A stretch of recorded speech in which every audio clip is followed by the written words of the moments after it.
നമസ്കാരം. India versus New Zealand മൂന്നാം T20. ഈ ഒരു മത്സരത്തെ പറ്റി പറയുന്നതിന് മുമ്പ് സഞ്ജു സാംസന്റെ വളരെ നിരാശാജനകമായിട്ടുള്ള പെർഫോമൻസിനെ പറ്റിയിട്ട് പറയണം. നമ്മളെല്ലാം വെയിറ്റ് ചെയ്ത് ഈ വേൾഡ് കപ്പിലേക്ക് ഇപ്പോൾ സഞ്ജു ഈ ഒരു മാച്ചിൽ പെർഫോം ചെയ്തില്ലെങ്കിൽ സ്ഥാനം കിട്ടുമോ, ഈവൻ ഈ തിരുവനന്തപുരത്ത് നടക്കുന്ന മാച്ചിലെങ്കിലും സഞ്ജു കളിക്കുമോ എന്നുള്ളൊക്കെ പ്രതീക്ഷയിൽ ഇന്നൊരു 50 എങ്കിലും അടിക്കും എന്നുള്ള പ്രതീക്ഷയിൽ കാത്തിരുന്ന ഒരു മത്സരമായിരുന്നു. പക്ഷേ എന്താ പറയേണ്ടതെന്ന് എനിക്കറിയില്ല. ഫസ്റ്റ് ബോളിൽ ഗോൾഡൻ ഡക്ക്. ഇതിന് സഞ്ജുവിൻ്റെ പ്രശ്നമാണോ അതോ പ്രതീക്ഷിക്കുന്നത് നമ്മളുടെ പ്രശ്നമാണോ എന്നൊന്നും എനിക്കറിയില്ല. പക്ഷേ വളരെ നിരാശ തോന്നിപ്പോയി സത്യം പറഞ്ഞാൽ. ഇന്ത്യയുടെ പെർഫോമൻസ് പിന്നെ പറയണ്ടല്ലോ. ഇന്ത്യ വേറെ ലൈറ്റ് ഫോമിലാണ് India as A cricketing nation, പ്രത്യേകിച്ചും T20 കളിച്ചുകൊണ്ടിരിക്കുന്നത്. ന്യൂസിലൻഡ് യാതൊരുവിധ സാധ്യതയും കൊടുത്തില്ല എന്ന് മാത്രമല്ല, ന്യൂസിലൻഡിനെ നിലംപരിശാക്കി കളഞ്ഞു ഇന്നത്തെ മാച്ചിൽ. ഫസ്റ്റ് ബാറ്റ് ചെയ്ത് ന്യൂസിലൻഡ് 153 റൺസിന് 9 വിക്കറ്റ്. വളരെ ബിഷ്ണോയ് വരെ സൂപ്പറായിട്ട് ബോൾ ചെയ്തു. ജസ്പ്രീത് ബുംറ വീണ്ടും സൂപ്പറായിട്ട് ഒരു ബൗൾഡൊക്കെ ഉണ്ടായിരുന്നു, അടിപൊളിയായിട്ട് ബോൾ ചെയ്തു. ന്യൂസിലൻഡിനെ ആ ഒരു 153 എന്ന് പറഞ്ഞ റൺസിൽ ഓൾ ഔട്ടാക്കി. ഇന്ത്യ ബാറ്റ് ചെയ്യാൻ ഇറങ്ങി. ഫസ്റ്റ് ബോളിൽ സഞ്ജു സാംസൺ ഔട്ടായി. ശരിക്കും പറഞ്ഞാൽ മൂഡ് ഔട്ടായി പോയി. പിന്നീട് കളി കാണാനുള്ളൊരു മൂഡ് പോലും ശരിക്കും പറഞ്ഞാൽ വന്നില്ല. പിന്നീട് അഭിഷേക് ശർമ്മയും സൂര്യകുമാർ യാദവും കൂടെ ഇഷാൻ കിഷൻ എന്താ പെർഫോമൻസ്. ന്യൂസിലൻഡിന് ഒരു 10 ഓവറിലൊക്കെ ഈ ഒരു സ്കോർ അടിച്ചു ജയിക്കാന്ന് പറഞ്ഞാൽ വെറും പുല്ല് വിലയല്ലേ ന്യൂസിലൻഡിന് കൊടുക്കുന്നത്. എനിക്ക് വെറും പുല്ല് വിലയല്ലേ തരുന്നത് എന്നുള്ള രീതിയിലാണ് ന്യൂസിലൻഡ് ഇന്ത്യയോട് ചോദിക്കേണ്ടി വരുന്ന ഒരു ഗതികേട്. അത്ര ഹ്യൂമിലേറ്റിംഗ്. കഴിഞ്ഞ മാച്ചിൽ നമ്മൾ പറഞ്ഞു ഹ്യൂമിലേറ്റിംഗ്, ഇത് അതിനപ്പുറമാണ്. ഹ്യൂമിലേറ്റിംഗ് അല്ല, വെറും പുല്ല് വിലയാണ് ന്യൂസിലൻഡ് ടീമിന് കൊടുക്കുന്നത്. ഒരു കോമ്പറ്റീഷൻ പോലെയല്ല. ഞങ്ങൾക്കൊന്നും അല്ല എന്നുള്ള രീതിയിലുള്ള ഒരു പെർഫോമൻസാണ് ഇന്ത്യൻ ടീം കാഴ്ചവെക്കുന്നത്. അത് ബോളിംഗ് ലൈൻ ശരി, ഫീൽഡിംഗ് ലൈൻ ശരി. ഇന്ന് ഹാർദിക് പാണ്ഡ്യ ഒരു ക്യാച്ച് എടുത്തു, രവി ബിഷ്ണോയി ഒരു ക്യാച്ച് എടുത്തു. ഇതൊക്കെ extraordinary fielding, extraordinary bowling. Ravi Bishnoi എങ്ങും നിന്നില്ലാതെ വന്നിട്ട് നല്ല രീതിയിൽ പെർഫോം ചെയ്യുന്നു.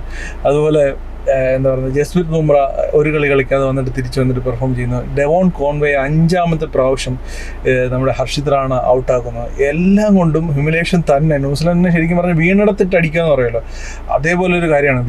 വീണെടുത്തിട്ട് ന്യൂസിലൻഡിനെ ഇന്ത്യ അടിക്കുകയാണ്. മൂന്നാമത്തെ T20 വളരെ ഡോമിനേറ്റിംഗ് ആയിട്ട് വിൻ ചെയ്തുകൊണ്ട് ഈ സീരീസ് സീൽ ചെയ്തിരിക്കുകയാണ് ഇന്ത്യ. ഇനിയുള്ള 2 മത്സരങ്ങൾ വെറും പേരിന് മാത്രം. ഇനി തിലക് വർമ്മ തിരിച്ച് വന്നു കഴിഞ്ഞാൽ സഞ്ജു സാംസന്റെ അവസ്ഥ എന്താവും എന്നുള്ള കാര്യം കണ്ടു തന്നെ അറിയേണ്ടതാണ്. എനിക്കറിയില്ല. തിലക് വർമ്മ വന്നു കഴിഞ്ഞാൽ ഇത്രയും നന്നായിട്ട് ഇഷാൻ കിഷൻ ഇന്ന് വന്നിട്ട് ഫേസ് ചെയ്ത് 2ാമത്തെ ബോൾ ഒരു 6 അടിച്ചു. എന്നാ ഷോട്ടായിരുന്നു, ഒരു രക്ഷയില്ല.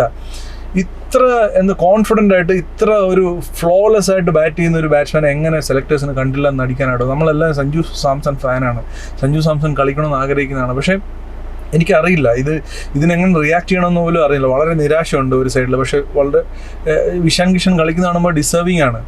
ഇനി അടുത്ത മാച്ചിൽ സഞ്ജു സാംസനെ തന്നെ കളിപ്പിക്കുക എന്നുള്ള കാര്യത്തിൽ യാതൊരു ഉറപ്പില്ല എനിക്ക്. ഇനി തിരുവനന്തപുരത്ത് ഞാനും ടിക്കറ്റ് ബുക്ക് ചെയ്തിട്ടുണ്ട് തിരുവനന്തപുരത്ത് കളി കാണാൻ പോകുമ്പോൾ സഞ്ജു സാംസൺ ഉണ്ടാവുമോ എന്നുള്ള കാര്യത്തിലും യാതൊരു ഉറപ്പുമില്ല.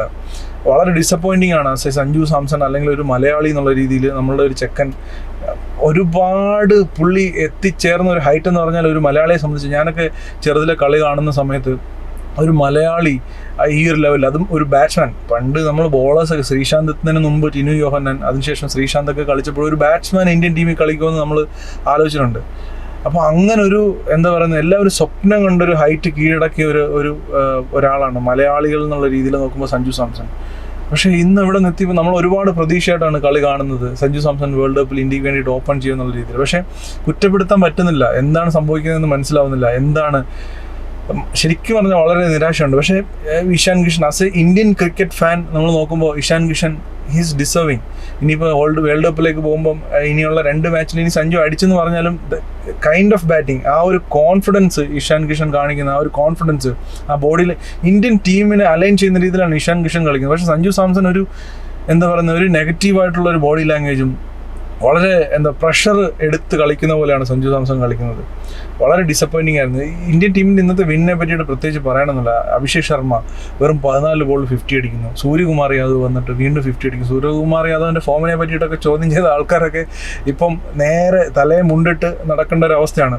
കാരണം T20 നമ്പർ 1 ബാറ്റ്സ്മാനായിട്ട് ഇത്രയും നാൾ ഇരുന്നൊരു ബാറ്റ്സ്മാനൊക്കെ ചോദ്യം ചെയ്യാന്ന് പറഞ്ഞാൽ സൂര്യകുമാർ യാദവൊക്കെ എലൈറ്റ് ഫോമിലായിട്ട് തിരിച്ചു വന്നിരിക്കുകയാണ്. ഇന്ത്യൻ ടീം എന്ന് പറഞ്ഞാൽ പിന്നെ ഞാൻ കഴിഞ്ഞ വീഡിയോയിൽ പറഞ്ഞ പോലെ തന്നെ നമുക്കൊരു പേടിയുണ്ട് തീർച്ചയായിട്ടും.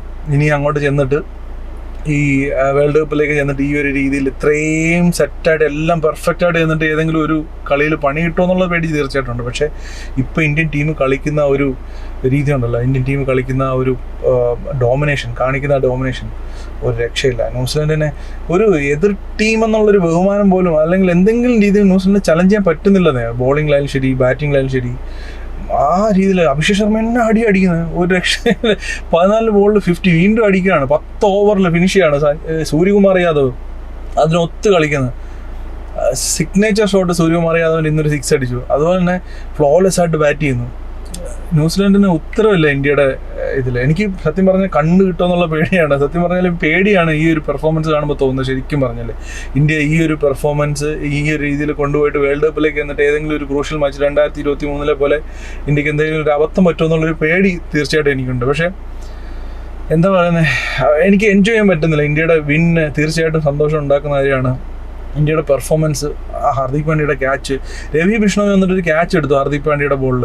അതൊരു വളരെ ഡിഫിക്കൽട്ടായിട്ടുള്ള ക്യാച്ചാണ്. ആ ഇന്ത്യൻ ടീം സെറ്റായ ആ ഒരു മൊമെൻ്റം ഉണ്ടല്ലോ, വേൾഡ് കപ്പിലേക്ക് അടുക്കുന്നതോറും മൊമെൻ്റം ബിൽഡ് ചെയ്ത് വരുന്നത്, ഇറ്റ്സ് അൺബിലീവബിൾ. ആ ഒരു മൊമെൻ്റം കാണുമ്പോൾ എനിക്ക് പേടി വരികയാണ് വേൾഡ് കപ്പിലായിട്ട് പോയിട്ട് എന്തെങ്കിലും ഒരു ഡിസാസ്റ്റർ സംഭവിക്കുക എന്നുള്ള കാര്യത്തിൽ. ആൻഡ് എനിക്ക് എൻജോയ് ചെയ്യാൻ പറ്റുന്നില്ല എന്ന് പറഞ്ഞ കാര്യം സഞ്ജു സാംസൺ.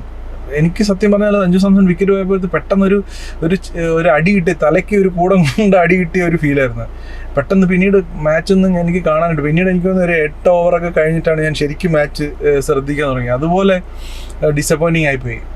കാരണം തിരുവനന്തപുരത്ത് സഞ്ജു സാംസനെ കാണാൻ പറ്റില്ല എന്നുള്ളത് ഒരു വിഷമം. വേൾഡ് കപ്പിൽ ഇത്രയും നമ്മൾ ഗില്ലിനെ കുറ്റം പറഞ്ഞു, ഗില്ലിൻ്റെ പെർഫോമൻസിനെ പറ്റി നമ്മളെല്ലാം പറഞ്ഞു. ഇതെല്ലാം കഴിഞ്ഞിട്ട് വന്നിട്ട് ഇങ്ങനെ ആദ്യത്തെ 2 മാച്ചിൽ സോഫ്റ്റ് ഡിസ്മിസൽസ്. ഇന്ന് അൺപ്ലേയബിൾ ആയിട്ടുള്ള ബോളെന്ന് വേണമെങ്കിൽ പറയാം. ഇന്ന് ഒരു ഫുട് വർക്കും ഇല്ലാതെ, ഒരു ടെക്നിക്കും ഇല്ലാതെ, ഒരു എന്താ പറയുന്നത്, പരാജിതനെ പോലെയാണ് സഞ്ജു സാംസൺ ഇന്ന് ഔട്ടായത്. ശരിക്കും പറഞ്ഞാൽ ഒരു ഉത്തരവില്ലാത്ത, ആ ബോളിന് സഞ്ജു സാംസന്റെ കയ്യിൽ ഉത്തരവില്ലാത്ത പോലെയാണ് സഞ്ജു സാംസൺ ഇന്ന് ബോൾഡായത്.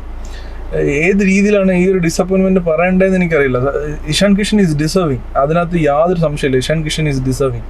കാരണം പുള്ളി കളിക്കുന്ന ഷോട്ട്സും ആ ഒരു കോൺഫിഡൻസും ബോഡി ലാംഗ്വേജിൽ ഇന്ത്യൻ ടീമിൻ്റെ ബോഡി ലാംഗ്വേജുമായിട്ട് അലൈൻ ചെയ്യുന്നത് ഇഷാൻ കിഷനാണ്. സഞ്ജു സാംസൺ ഫ്രാങ്ക്ലി സ്പീക്കിംഗ്, ഞാനൊരു വലിയ സഞ്ജു സാംസൺ ഫാനാണ്. സഞ്ജു സാംസൻ്റെ ഓരോ ഷോട്ടും സച്ചിൻ പണ്ട് കളിച്ചിരുന്ന പോലെ എൻജോയ് ചെയ്തിരുന്ന, സഞ്ജു സാംസൻ്റെ ഓരോ ബോളും സച്ചിൻ കളിച്ചിരുന്നപ്പോൾ ടെൻഷൻ അടിച്ച് കളി കാണുന്ന ഒരാളാണ്. പക്ഷേ പറയാതിരിക്കാൻ പറ്റില്ല, ബോഡി ലാംഗ്വേജിൽ Ishan Kishan is deserving. Indian ടീമിൻ്റെ ഇപ്പോൾ ഉള്ള ഹൈലൈറ്റ് പെർഫോമൻസിനോട്ട് മാച്ച് ചെയ്യുന്നത് ഇഷാൻ കിഷനാണ്. വേറെ ഒന്നും ഈ മാച്ചിനെ പറ്റി പറയാനില്ല. ഇപ്പോൾ ബോളിങ്ങിനായിട്ട് പറയാൻ രവി ബിഷ്ണു നന്നായിട്ട് ബോൾ ചെയ്തു, ജസ്പ്രീത് ബുംറ, ഹർഷിത് റാണ, ഹാർദിക് പാണ്ഡ്യ, കുൽദീപ് യാദവ് എല്ലാവരും അടിപൊളിയായിട്ട് പെർഫോം ചെയ്തു. ഫീൽഡിങ് ഇന്ത്യ നന്നായിട്ട് ചെയ്തു. ബാറ്റിങ്ങിലേക്ക് വരുമ്പോൾ സൂര്യകുമാർ യാദവ്, വീണ്ടും ഈ സൂര്യകുമാർ യാദവ് ആൻഡ് അഭിഷേക് ശർമ്മ, ഇഷാൻ കിഷൻ ചെറിയൊരു ഇന്നിങ്സ് ആണെങ്കിൽ പോലും ഉണ്ടാക്കിയ ആ ഒരു ഇമ്പാക്റ്റ് നള്ളിഫൈ ചെയ്യാണ് ന്യൂസിലൻഡിൻ്റെ ബോളിങ്ങിനെ. ഇതെല്ലാം പറയുമ്പോഴും വെരി വെരി വെരി ഡിസപ്പോയിൻറ്റഡ്. ഇതിനെ 4ാം T20 നോക്കുമ്പോഴത്തേക്ക് പ്രതീക്ഷിക്കാനായിട്ട് ഇന്ത്യയെ പറ്റിയിട്ട് ടെൻഷൻ അടിക്കേണ്ട ഒരു കാര്യമില്ല. ഇന്ത്യ ജയിക്കുകയോ ജയിക്കത്തില്ലോ എന്നൊന്നും ടെൻഷൻ അടിക്കേണ്ട കാര്യമില്ല. ടെൻഷൻ അടിക്കാനുള്ളത് സഞ്ജു സാംസനെ ഓർത്തിട്ട് മാത്രമേ ഉള്ളൂ. 4ാം ഏകദിനത്തിലേക്ക് വരുമ്പോൾ സഞ്ജു സാംസൺ കളിക്കുമോ, സഞ്ജു സാംസൺ ഉണ്ടാവുമോ എന്നുള്ള ടെൻഷൻ. 5ാം ഏകദിനത്തിൽ ഞാനടക്കമുള്ള നമ്മുടെ മലയാളി ആരാധകർ തിരുവനന്തപുരത്തേക്ക് ഫുൾ ബുക്ക് ചെയ്തിട്ട് എല്ലാവരും പ്രതീക്ഷയോടെ തിരുവനന്തപുരത്തേക്ക് വരുമ്പോഴത്തേക്ക് സഞ്ജു സാംസൺ ഉണ്ടാവുമോ എന്നുള്ളത് ആ ഒരു ഡിസപ്പോയിൻമെൻറ്റ്, ആ ഒരു ടെൻഷൻ മാത്രമേ ഉള്ളൂ. ബാക്കി എല്ലാം കൊണ്ടും I am happy about Indian team. പക്ഷേ സഞ്ജു സാംസൻ്റെ ഭാവി എന്താവുമെന്ന് പോലും ശരിക്കും പറഞ്ഞാൽ അറിഞ്ഞൂടാ. നിങ്ങൾക്കെല്ലാം വേറൊരു കാര്യമുണ്ട്. ഇപ്പോൾ നമ്മൾ വേൾഡ് കപ്പിലേക്ക് ഇത്രയും ഒരു ആൻറ്റിസിപ്പേറ്റ് ചെയ്ത് സഞ്ജു സാംസൺ ഓപ്പണിംഗ് ചെയ്യുമെന്നൊക്കെ പ്രതീക്ഷ നമ്മൾ വരുന്നു. ഇഷാൻ കിഷൻ ഇടയ്ക്ക് വരുന്നു. ഇനി അഥവാ ഇനി സഞ്ജു സാംസൺ അടുത്ത 2 മാച്ചിൽ കളിപ്പിക്കാൻ ഗംഭീർ തീരുമാനിക്കുന്നു, സഞ്ജു സാംസൺ വേൾഡ് കപ്പ് കളിക്കുന്നു എന്ന് തന്നെ വെച്ചോ. ഏപ്രിൽ ആകുമ്പോഴത്തേക്ക് മിസ്റ്റർ സൂര്യവംശിക്ക് ഇൻ്റർനാഷണൽ ക്രിക്കറ്റ് കളിക്കാനുള്ള പ്രായം തികയാണ്. അപ്പോൾ ഈ ഒരു വേൾഡ് കപ്പ് കഴിഞ്ഞ് കഴിഞ്ഞാൽ ഈ സൂര്യവംശി ഒരു കോമ്പറ്റീഷനായിട്ട് സഞ്ജു സാംസന്റെ മുന്നിലേക്ക് വരുവാണ്. സൂര്യവംശിയെ ഇപ്പോൾ നടത്തുന്ന ഒരു പെർഫോമൻസ് വെച്ച് നോക്കുകയാണെന്നുണ്ടെങ്കിൽ സൂര്യവംശിയെ കടത്തി വെട്ടിക്കൊണ്ട് സഞ്ജു സാംസൺ ഇന്ത്യൻ ടീമിൻ്റെ അഭിഷേക് ശർമ്മയുടെ കൂടെ ഓപ്പൺ ചെയ്യണമെന്നുണ്ടെങ്കിൽ ഏത് രീതിയിലുള്ള പെർഫോമൻസ് സഞ്ജു സാംസൺ കാഴ്ചവെക്കണം നിങ്ങളൊന്ന് ആലോചിച്ച് നോക്കുക. ഏത് രീതിയിലുള്ള സഞ്ജു സാംസൺ ഫാൻ നിങ്ങളാണെങ്കിലും ഞാനും സഞ്ജു സാംസൺ ഫാനാണ്. നമ്മളൊന്ന് ആലോചിക്കുക, സൂര്യവംശിയെ കടത്തി വെട്ടി അല്ലെങ്കിൽ ഇഷാൻ കിഷൻ ഇപ്പോൾ കളിക്കുന്ന ഫോമിനെ കടത്തിവെട്ടി സഞ്ജു സാംസൺ ഇന്ത്യൻ ടീമിലേക്ക് T20 ഓപ്പൺ ചെയ്യണം എന്നുണ്ടെങ്കിൽ ഏത് രീതിയിലുള്ളൊരു കൺസിസ്റ്റൻസിയിൽ, ഏത് രീതിയിലുള്ളൊരു ഇമ്പാക്റ്റിൽ, ഏത് രീതിയിലുള്ളൊരു പെർഫോമൻസ് സഞ്ജു സാംസൺ കാഴ്ചവെക്കണം. ആ ഒരു കാഴ്ചവെക്കേണ്ട പെർഫോമൻസിൻ്റെ എത്ര ശതമാനം ഇപ്പോൾ സഞ്ജു സാംസൺ കാഴ്ചവെക്കുന്നുണ്ട്?